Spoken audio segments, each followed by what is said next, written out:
but you can't live through it. You can't live through the sports because like we all know, it's going to come to an end. Father Time never loses, so it's going to come to an end. So I try to tell them what is your A plan for what you're going to do for the rest of your life after you get through playing the sport.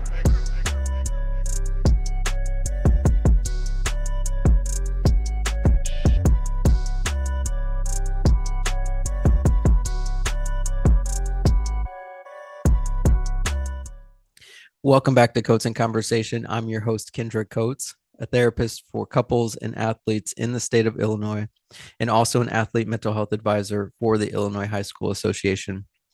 In today's conversation, I speak with Tuskegee University head baseball coach, Chad Hall. In the first part of the episode, we talk about student athletes and all the expectations they juggle, but how he opens up space to support athletes' mental health.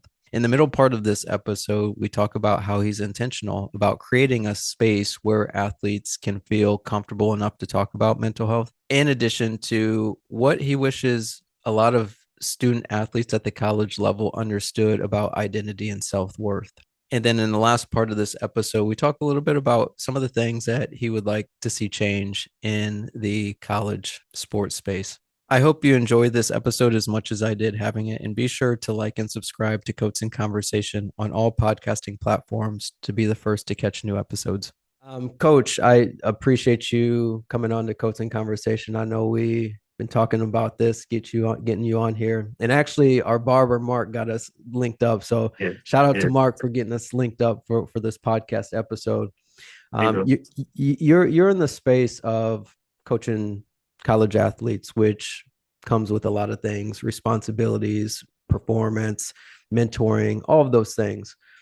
For your role and what you do, what keeps you inspired to coach year after year?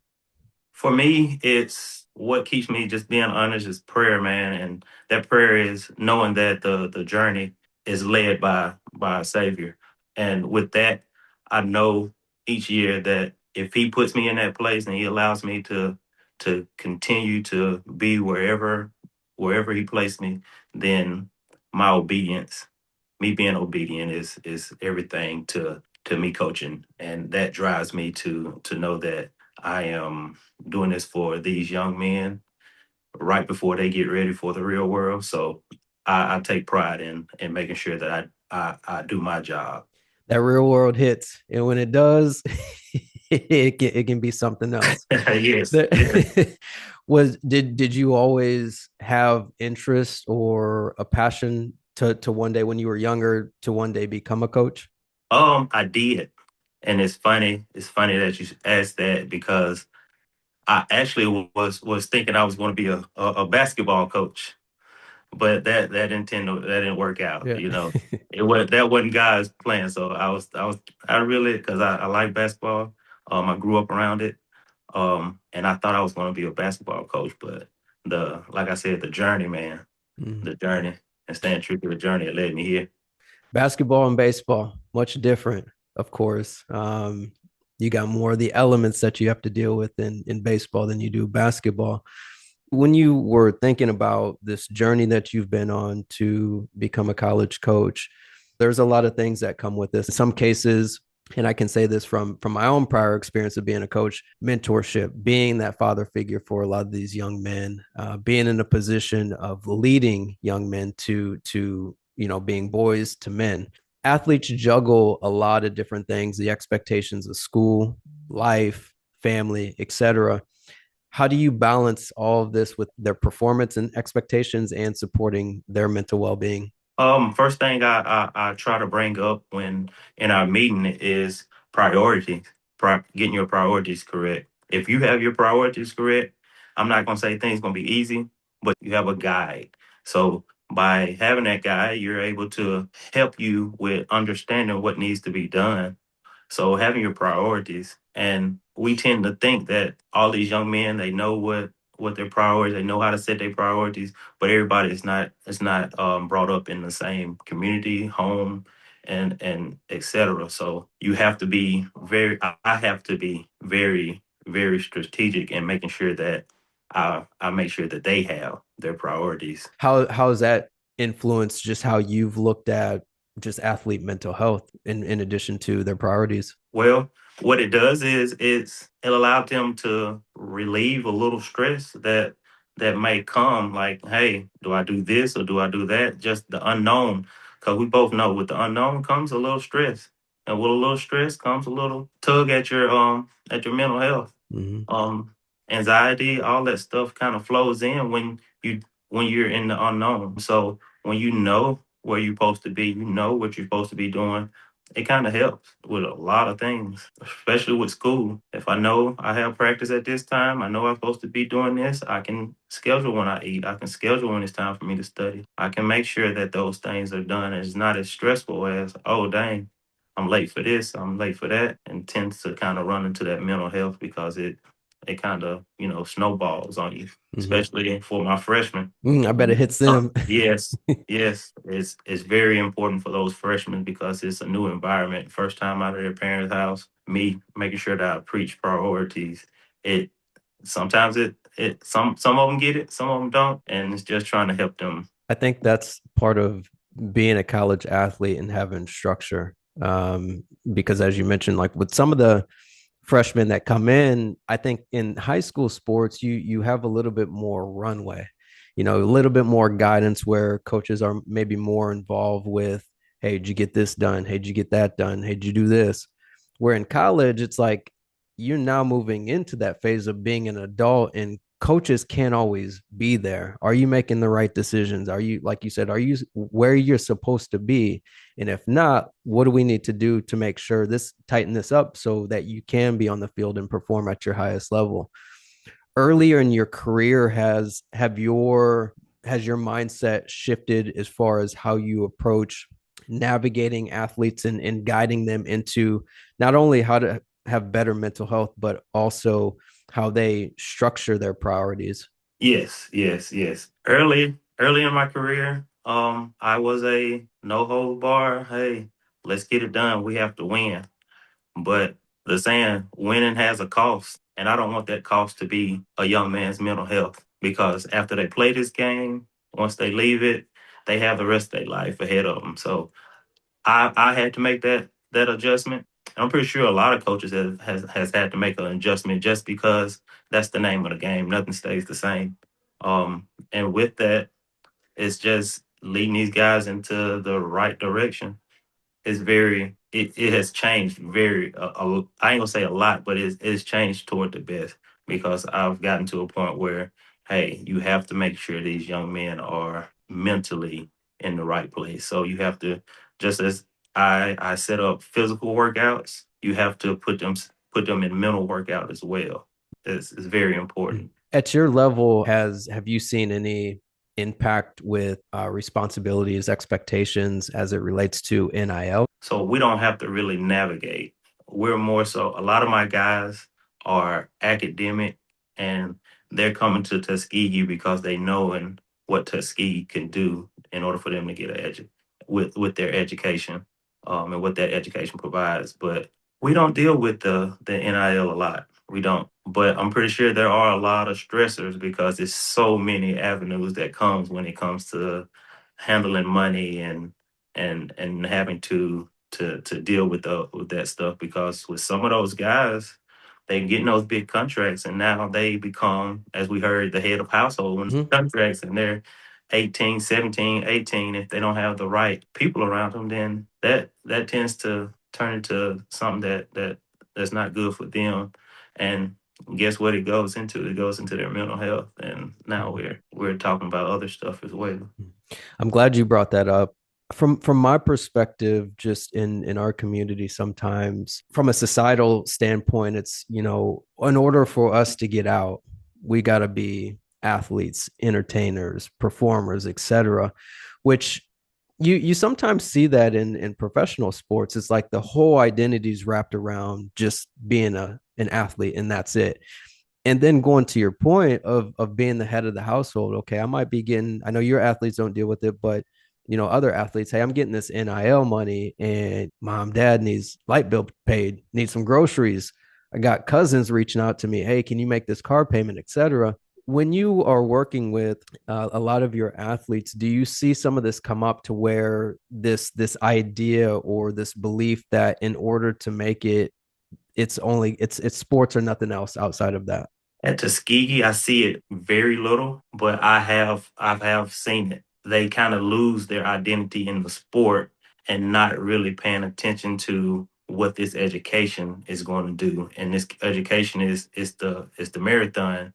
The sport is the sprint. You do those things to get you farther along in the marathon. I grew up around that type of environment more than I am coaching it now. I grew up with young men and cousins and all that stuff that felt, hey, in order for this for my life to really mean something, I have to be successful in this sport that I'm doing. When you're not successful, that tends to play a really big role because you tend to get in your head and start thinking, hey, I'm a failure. When you're not a failure, you just didn't do what you thought you was going to do in that sport. That part right there. That this is, I mean, there's so many different layers to this because it's like that part where it's like, okay, that failure. I talk about negative narratives that we sometimes carry in my clinical work. There's, I think we all have these negative narratives, and it can come as early as being that in that little league t-ball tournament, and your coach said, hey, you're not going to be anything. Or it could have been a high school coach or a teacher that said, hey, you're not smart enough to be in this class. And so these narratives influence how we move and operate as we get older in life. When it comes to identity, though, I feel like this is something I often see too, is where it's just like sports or nothing, sports and that's it. What is something that you wish more athletes understood about separating their identity with their sport? I always when I'm going on recruits, I always explain to them the importance of the academics, and I ask them, I say, hey, how long do you think the very good, the exceptional player plays? And roughly the average is, let's say 30. Let's say you play to 35. That's really good. Let's say you play till you 40. That's exceptional. But me and you both know 35, 40, you're just starting to really dig into life and really enjoy it Yeah. and really come into yourself. So what do you do after that? What do you do after that? You and I also I tell these guys, you gotta the sport and especially baseball, the sport is for you to learn from. It's not for you to live through. It's for you to learn from. You take those lessons that you get from playing baseball, because you get a lot of lessons, but you can't live through it. You can't live through the sport because like we all know, it's going to come to an end. Father Time never loses, so it's going to come to an end. So I try to tell them what is your A plan for what you're going to do for the rest of your life after you get through playing the sport. I like that. There was, I'll bring in just even my own experience being a former athlete. That was, I wish I had a coach like you that spoke life into me like that, that said, hey, this is something that you can, I'm paraphrasing, but it's like you can't live through your sport because it comes to an end. And as a young African American football athlete, when I was younger, nobody told me that.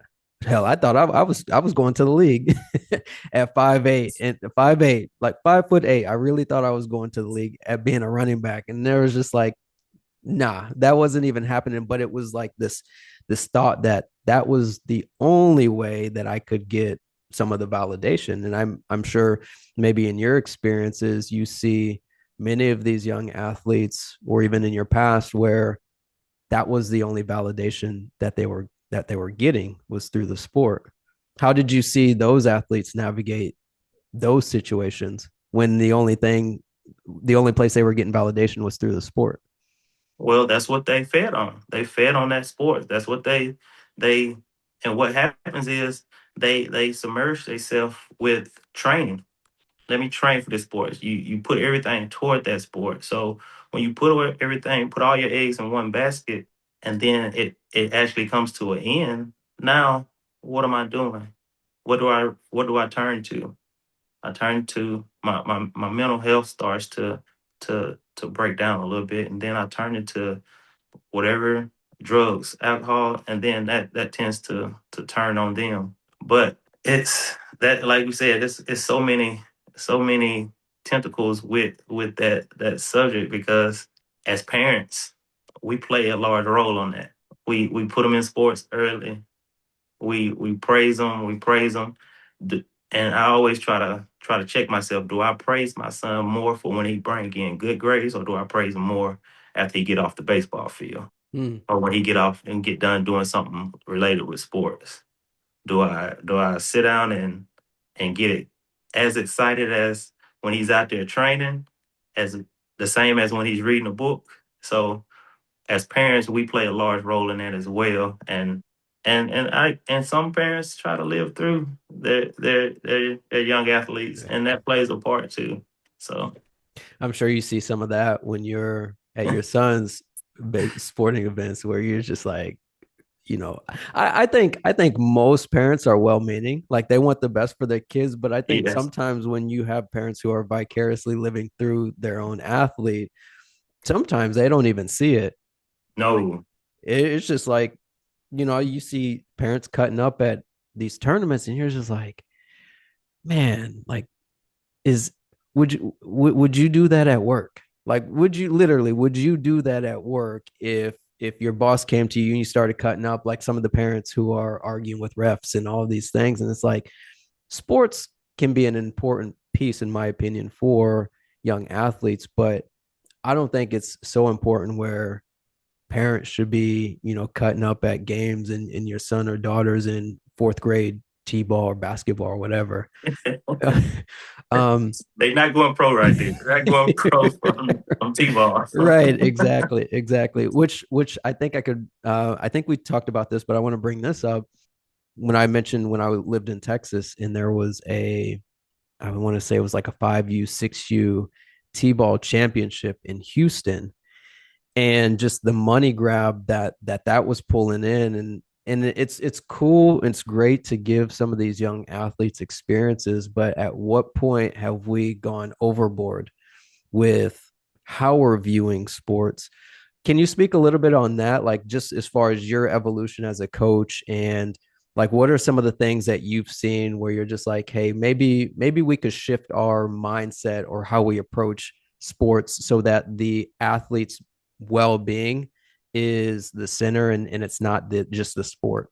the I'm just speaking from the baseball and what I've been in. The What opened my eyes is when I read up on guys considering not even playing for their high school, and only playing summer ball or travel ball. And that right there, I was like, so we're really considering just doing away with high school sport, and that's the sport. I mean, like us, we grew up and we played in high school. Those are the kids that we grew up with.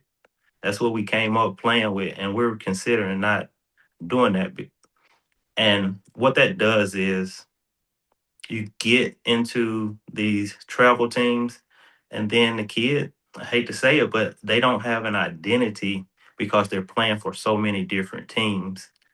They don't have they lose that competitive to play for one another when they're playing on these travel balls, because they haven't made real any true relations with anybody on their team.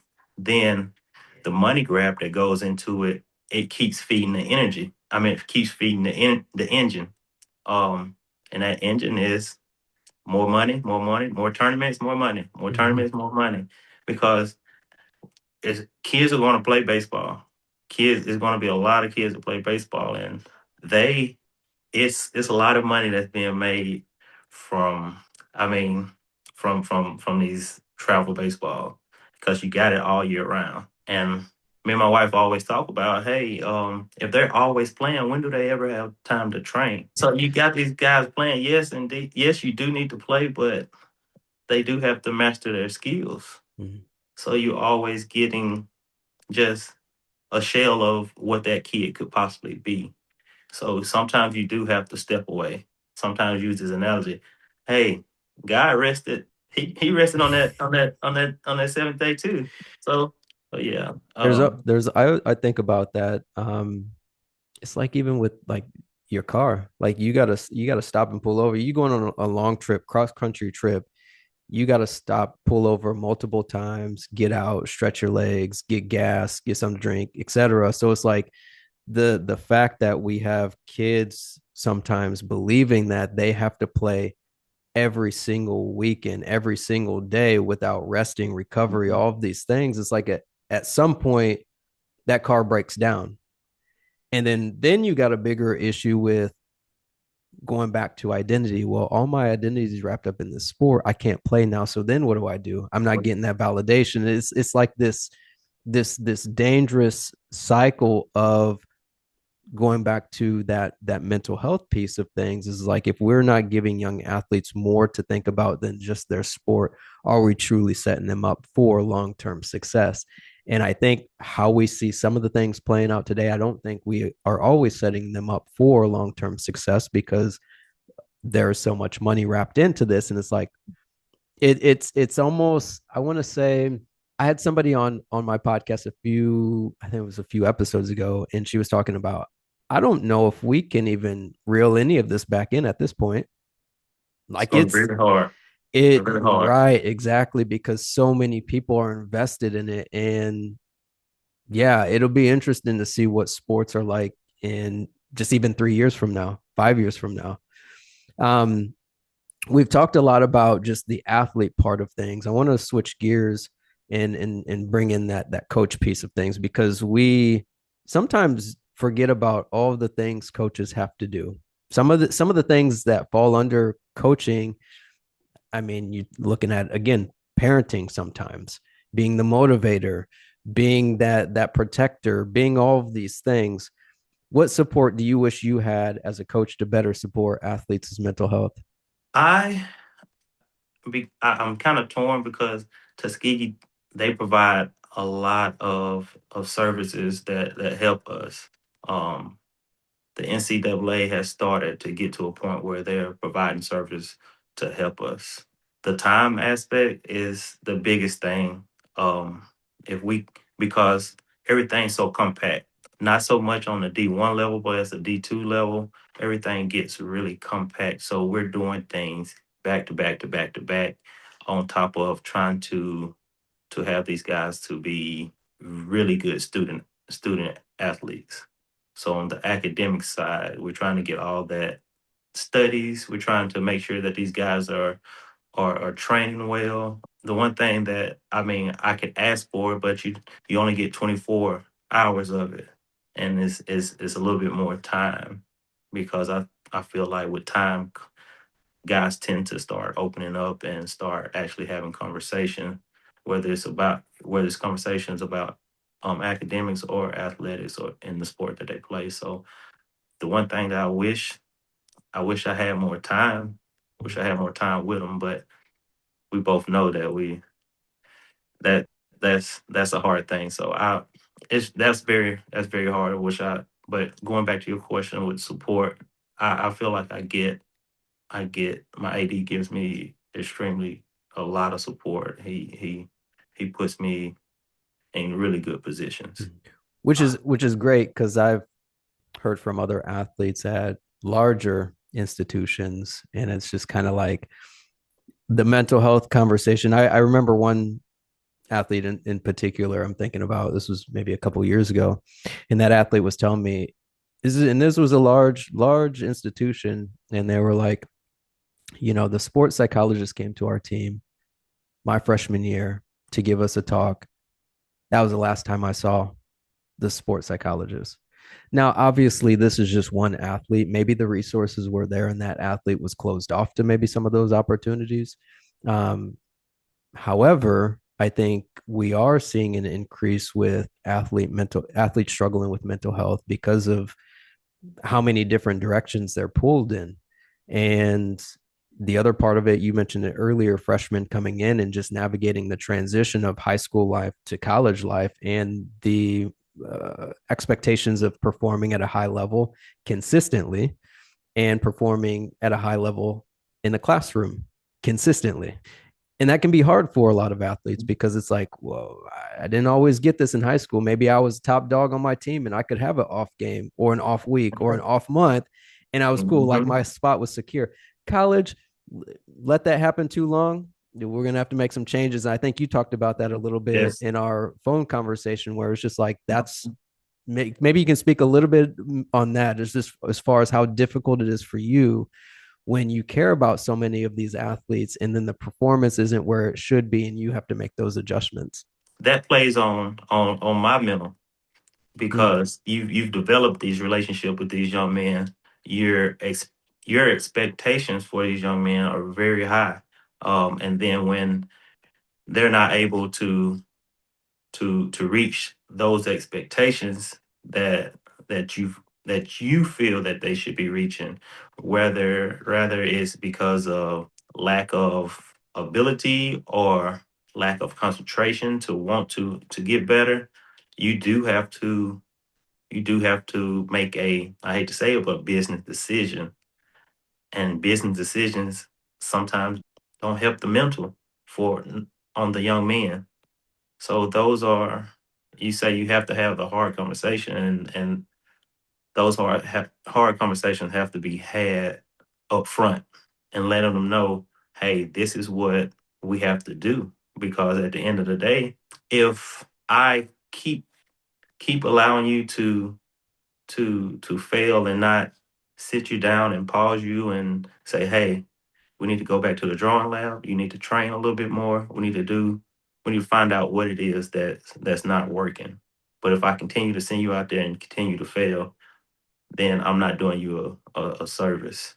But it's a I always say that's the toughest part of my job because I have had these relationships and I've talked with parents and I'm really good with conversating with them, but sometimes you do have to make the business decision because ultimately it do affect my job as well, and I have to put food on the table as well. So all that kind of you have to kind of it's a you have to balance it out and whatever that might be.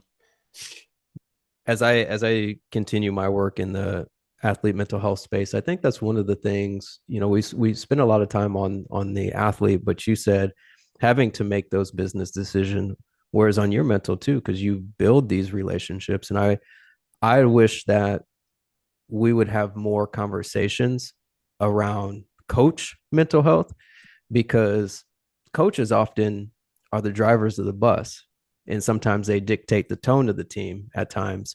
And if a coach is stressed out, there's things going on, it could impact the athletes and their performance and their sense of belonging on a team, etc.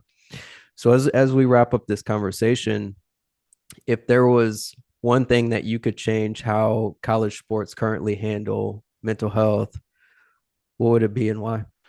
I wish we had more sports counselors that travel with the team that are able to see these guys daily because if yes, Tuskegee we have where I try to make it where the counselors come in and talk with them on a regular. But if you have those counselors that can come that's with them daily and can see like I see, hey, something's a little off about him today. That counselor could go and speak with that young man, and they will have a better relationship. So what I would because like I said, NCAA are making strides because this has been a big thing with mental health. But I know it's a hard reach that I would like to see more counselors involved with teams and more so just like having a third and fourth coach. That's a coach as well. Mm-hmm. Just like we have a strength and conditioning coach, why not have a a mental conditioning coach Yeah. and helping because these young men they need it. They need it because it's a lot. It's a lot. Like I said, I wish we would have more counselors in our space A lot of people might not agree with me, but I think if a kid is in a good space, you're going to get the best out of that young man or young lady. 100%, 100%. And I'm in agreement with you. Um, just as being a former coach, I spent a decade coaching athletes, and we have the athletic trainers to deal with the injuries. We got the strength and conditioning coach. We got the second, third assistant coach. Where's the mental health or athlete mental health therapist or psychologist who's actually traveling with the team and managing and how being able or available for athletes when they're going through something when you're traveling to a tournament? Like, where are they at?